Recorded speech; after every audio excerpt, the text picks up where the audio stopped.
Looking to break out with an engine shop all on his own, Zach Smith wanted to make sure his shop would have a niche market. He chose to build only Ford engines since those were the power plants his family always raced with. Him and his wife Tori opened ZSR Engines in 2015. The shop was initially founded in Illinois, but was moved to Kaiser, Missouri at the beginning of 2018.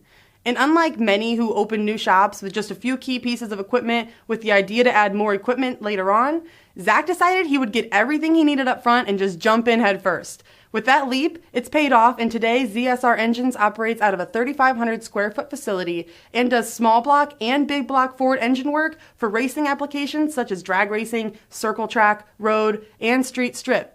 Recently, the shop completed a naturally aspirated 438 cubic inch small block Ford engine for a bracket racing application, and we have all the details in this episode of Engine of the Week.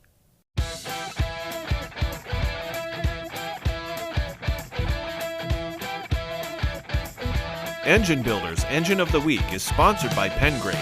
Precision, performance, Pengrade. Always the original green oil. Elring DOS Original. Leading technology, leading service. And Scat Crankshafts. Everything for your LS engine.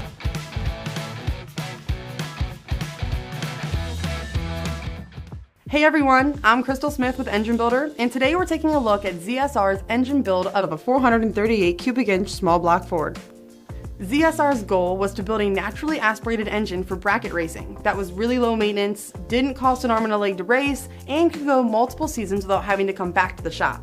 The goal was to, like I had mentioned, have something that's not going to, eat valve springs and beat up the valve train, and be, kind of a maintenance hog that can happen with naturally aspirated stuff when you really have to lean on them.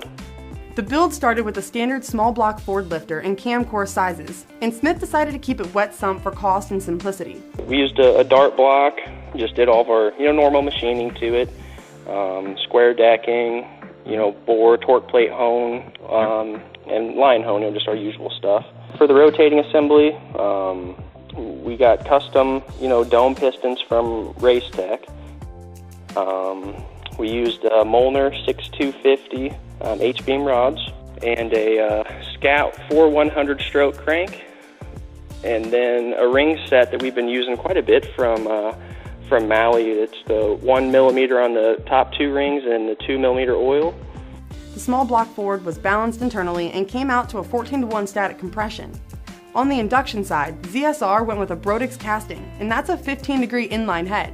We use stainless valves in it, again, just to, it's just kind of a sportsman deal. And that's a 200 and inch 600 valves. The rest of it was it's a CHI 4.0 intake and an 1150 just off the shelf, Holley Dominator. For the valve train, we did a custom solid roller for it, T&D shaft rockers, Morel lifters. The push rods are from Smith Brothers, and then just a Rollmaster timing set. Again, no belt drive, just trying to keep it a little modest. Once the machine work and assembly was complete, Smith took the engine down the street to make some dyno pulls using Pengrade 1 oil. I try to push for, Brad Penn, or now Pengrade. Since the start, the very first shop that I worked at, that's what they used, and we did a lot of endurance stuff, circle track, and everything that would come back. For a refresh, always looked great. So, I just haven't, find something that works, and I kind of don't stray from it. The dyno session proved to be a good one, with this 438 cubic inch small block Ford making 2 horsepower per cubic inch. It made 876 horsepower at 7,700 RPM and 640 pound-feet of torque at 6,800 RPM. Now this engine is out of the shop and off to the track. Well, that does it for this episode of Engine of the Week. Thanks to our sponsors Pengrade, Scat Crankshafts, and Elring. Please like, comment, and subscribe if you haven't already, and if you have an engine you'd like to see featured, please email our editor Greg Jones at gjones@babcocks.com. Thanks for watching.